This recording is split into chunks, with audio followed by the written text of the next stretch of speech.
Yang kita duduki sekarang ini bekas pelabuhan tambatan batubara. Ini dulu tempat mesin apa kah dulu genset. Jadi di bawah kolong ini ulinnya tuh besar-besar dulu, bekas dermaga. Jadi karena ini mau dibikin pemukiman kan, di sensor, baru ditarik pakai tongkang ke tengah. Brownie, kebetulan aku tertarik juga komandan tentang sejarah Brownie, karena sebenarnya di Indonesia pun, mungkin di Indonesia kabupaten yang punya dua kesultanan ini cuma Berau. Dua kesultanan ini. Iya sih. Satu wilayah dua kesultanan, bayangkan. Berseberangan lagi. Berseberangan lagi, dua kerajaan.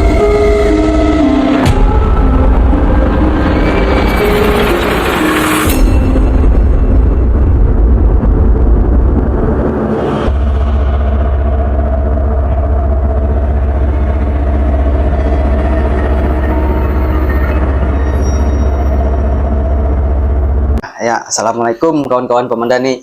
Ketemu lagi di channel YouTube Pemandani yang mungkin belum seberapa ini. Nah, kita di sini datangan kawan, ya bahasanya sahabat collab lah, Ya. Dari Hikayat Malam. Ya. Nanti kalian bisa cek-cek juga di YouTube beliau, Hikayat Malam. Nanti kita tuliskan keterangannya nanti. Nah, jadi mungkin langsung tanya-tanya dulu kan. Boleh. Nah, jadi ini untuk namanya siapa nih? Kalau saya sendiri Ferdi. Ferdi. Nah, dari YouTube Hikayat Malam. Hikayat Malam. Nah, beliau ini teman dari Skyrock juga ini. Iya. Jadi pernah kaget kemarin tuh pas lihat ada cuplikannya kan. Oh ya. Nah, jadi beliau ini juga salah satu konten kreator yang horor lah jatuhnya kan. Horor ya, betul. Nah, jadi untuk konten horor ini ada ide bikin dari awal, ide bikin konten YouTube ini dari mana dulu? Oh gitu.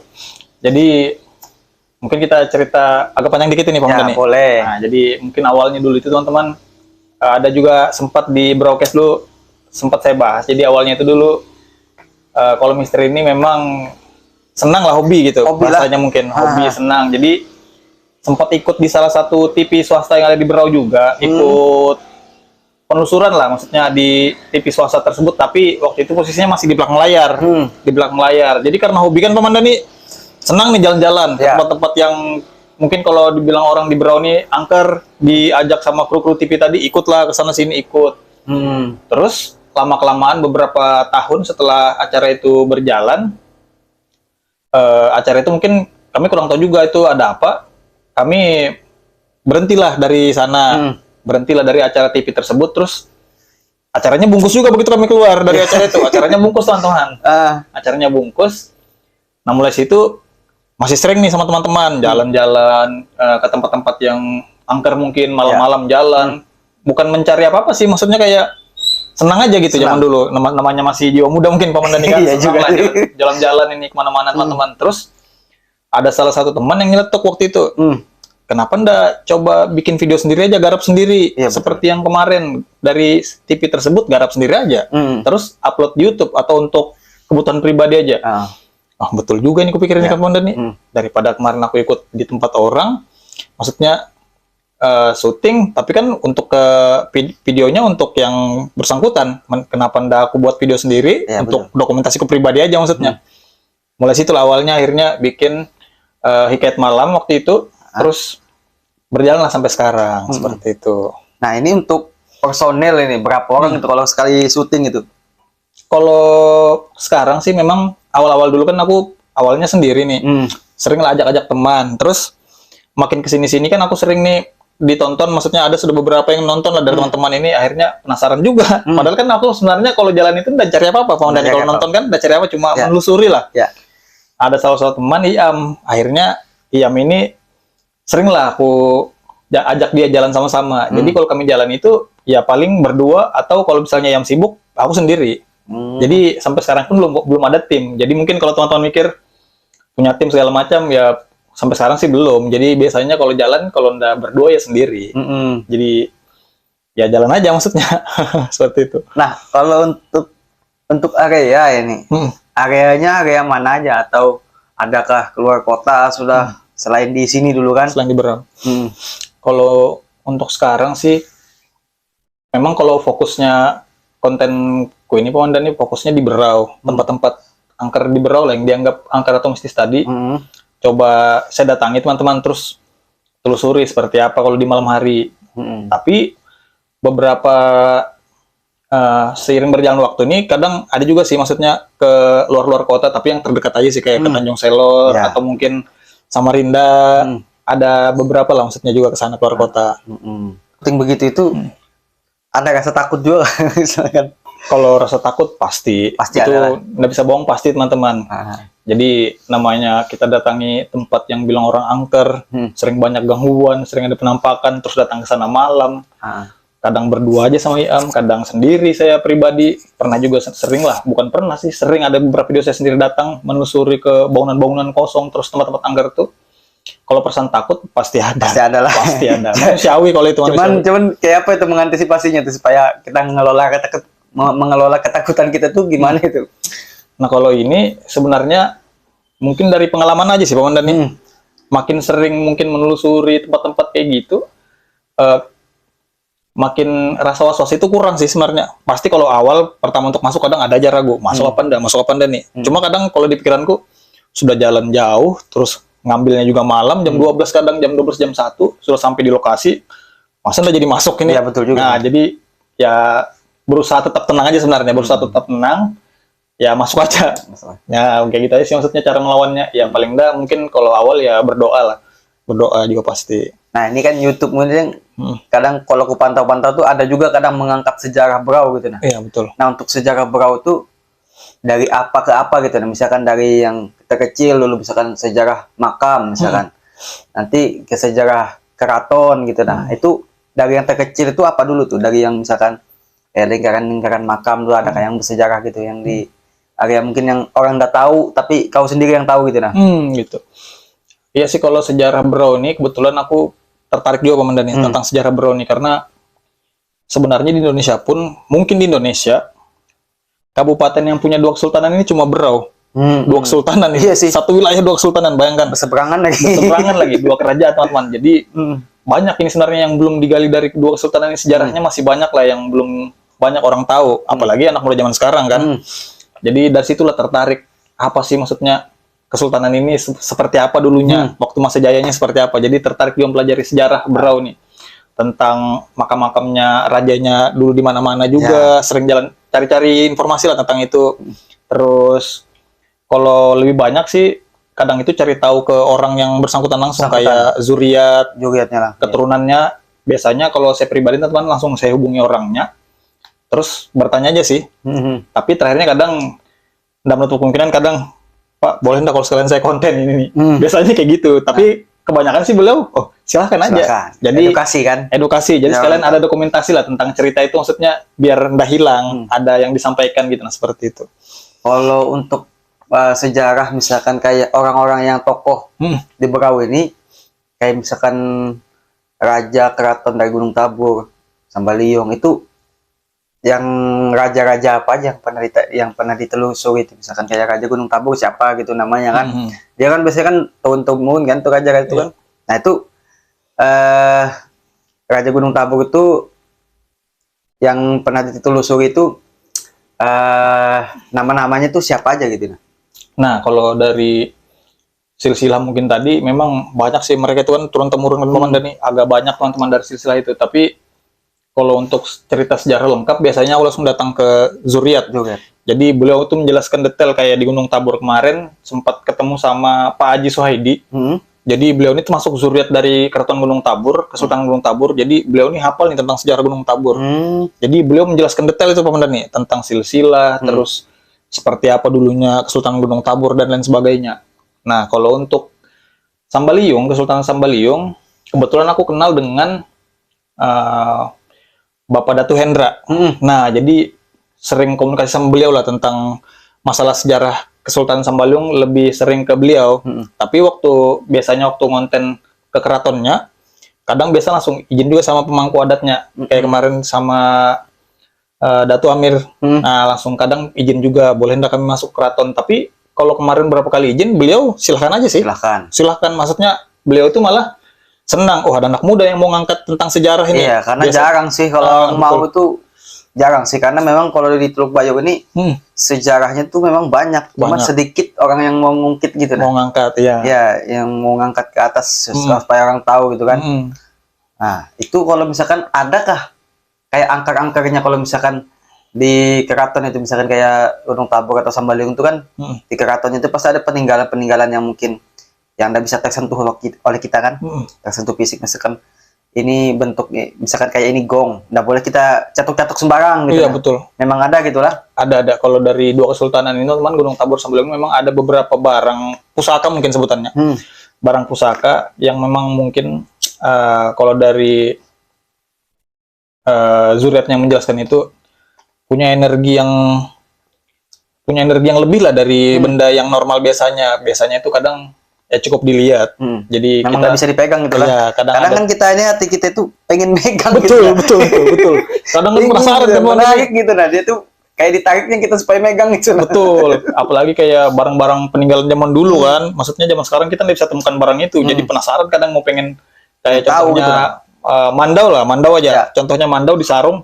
Apalagi zaman dulu kita dengar ini mandau peninggalan zaman dulu. Pengen betul rasanya buka, tapi kadang dilarang. Ada. Nah, ini untuk pengalaman Bang Perdi nih. Adakah pengalaman yang tempat yang paling angker, yang menakutkan gitu dah? Selama penelusuran? Selama penelusuran.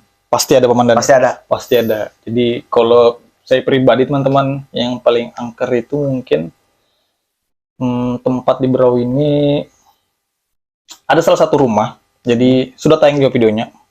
Rumah dulu, kalau dari informasinya ini bekas salah satu orang penting juga di Berau. Salah satu juga orang penting. Jadi rumahnya ini cukup besar, komandan. Itu sudah terbengkalai mungkin hampir 10 tahunan atau 15 tahun ada. Jadi kalau dari tepi jalan aja rumah ini sudah hilang mungkin. Hilang, jadi tidak terlihat. Sudah orang udah bakal tahu lagi. Iya, udah bakal tahu sudah rumah. Sudah terkubur lah. Sudah tertutup rumahnya. Tanahnya mungkin sudah ditambang. Iya. Bahasanya itulah. Tapi rumah itu ada, komandan nih. Nah, jadi sempat ke sana waktu itu nelusuri. Terus memang waktu itu posisinya itu gerimis. Waktu itu sekitar jam 1 malam itu posisinya gerimis. Tapi karena memang sudah dari awal niatnya mau ke sana, tetap jalan lah gerimis-gerimis ke sana. Kebetulan waktu itu berdua sama Iam. Jadi begitu masuk dalam ke sana, awalnya biasa aja. Nggak ada rasa takut tuh ya biasa. Terus masuk ke dalam rumah, begitu rumahnya ini besar, komandan nih. Besar, memang luas. Begitu sudah hampir ke area belakang, sampai area belakang, tiba-tiba ini kan rumahnya ada banyak kaca.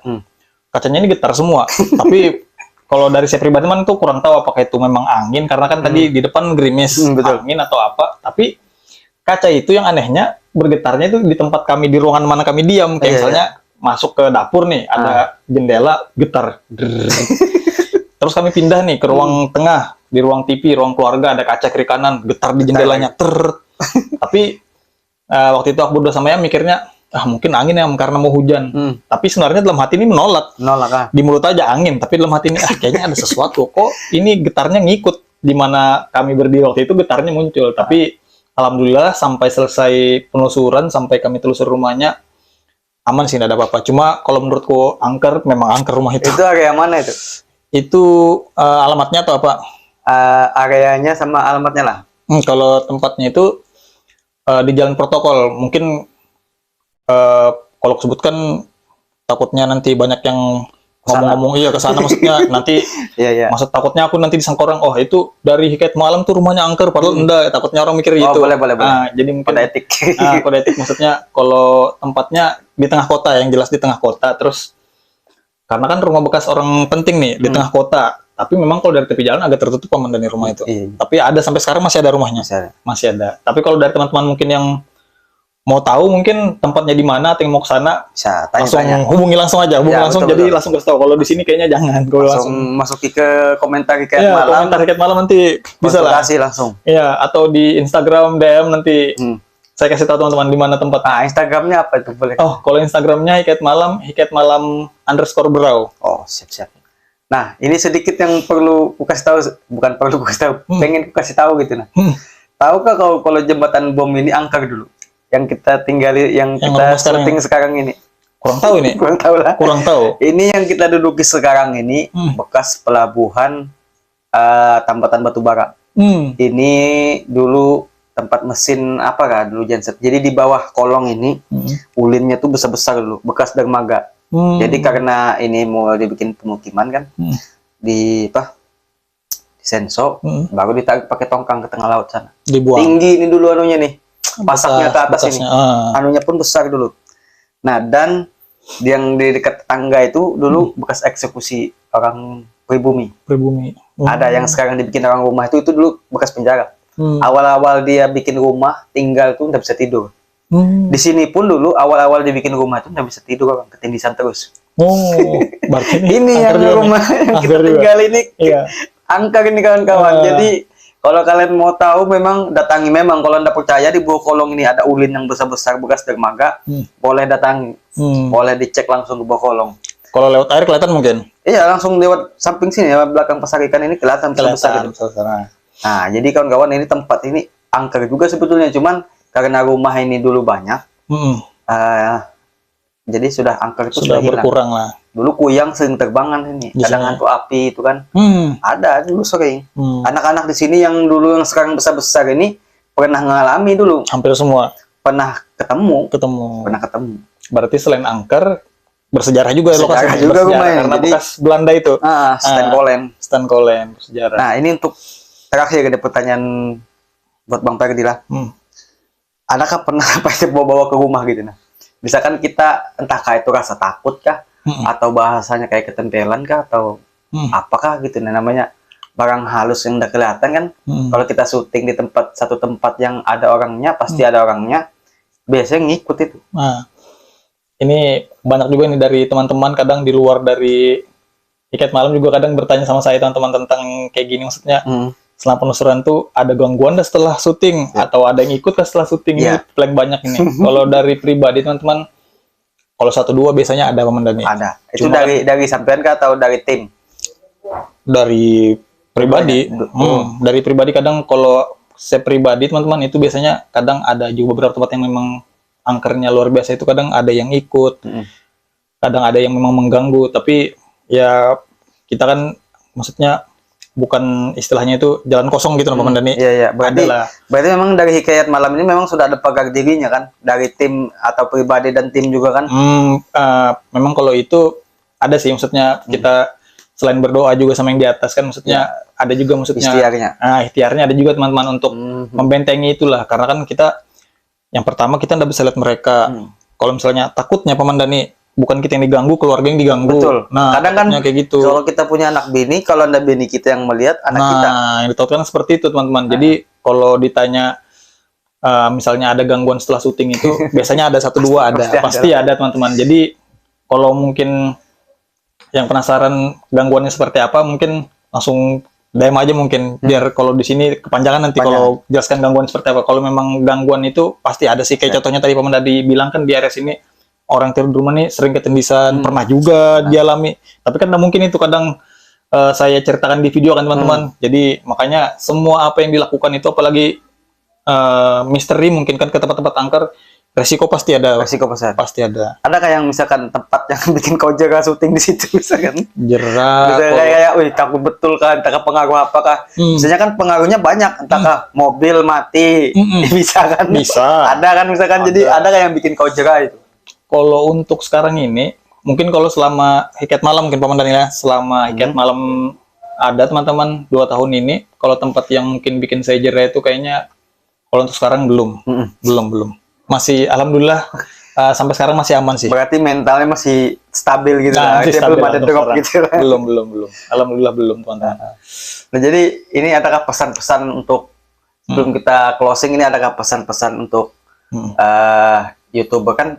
Kalau aku lihat YouTuber baru ini ada gitu nah yang banyak yang anu juga kan pengen bikin konten kreator, tapi misalkan bingung entah kamu bikin konten horor, komedi atau mancing gitu nah, kayak gondrong labanan kan. Nah, ini adakah misalkan pesan-pesanmu untuk saran untuk yang baru bikin mau konten kreator, misalkan ke jalur yang kayak kau ini nah, misteri. Berarti kita bahas misterinya nih. Kalau pesan mungkin ya, saya juga teman-teman maksudnya bukan orang yang ahli mungkin kan bahasanya, maksudnya sama aja maksudnya orang normal biasa, manusia biasa. Jadi kalau yang pengen mulai mungkin membuat konten misteri di YouTube, ya silahkan.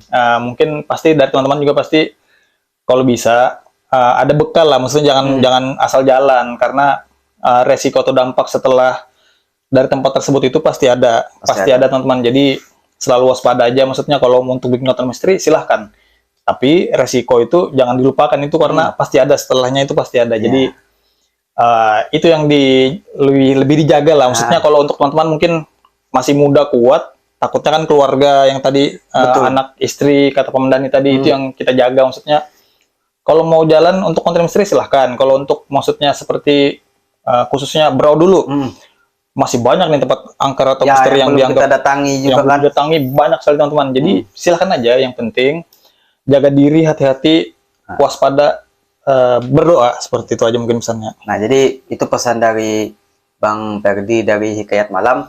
Kalau memang ada kawan-kawan yang mau jadi konten kreator tapi ngambil jalur misteri, ya ikut saran dari Bang Ferdi tadi, karena beliau lebih berpengalaman dari segi mistiknya gitu. Nah, kalau misalkan menjelajahi tempat gitu kan. Nah, jadi mungkin itu aja dari Paman Dhani. Mungkin itu yang bisa kami berdua sampaikan. Ada kurang lebihnya kalau misalkan ada salah kata, kami mohon maaf. Ya, mungkin itu aja dulu. Assalamualaikum warahmatullahi wabarakatuh. Waalaikumsalam.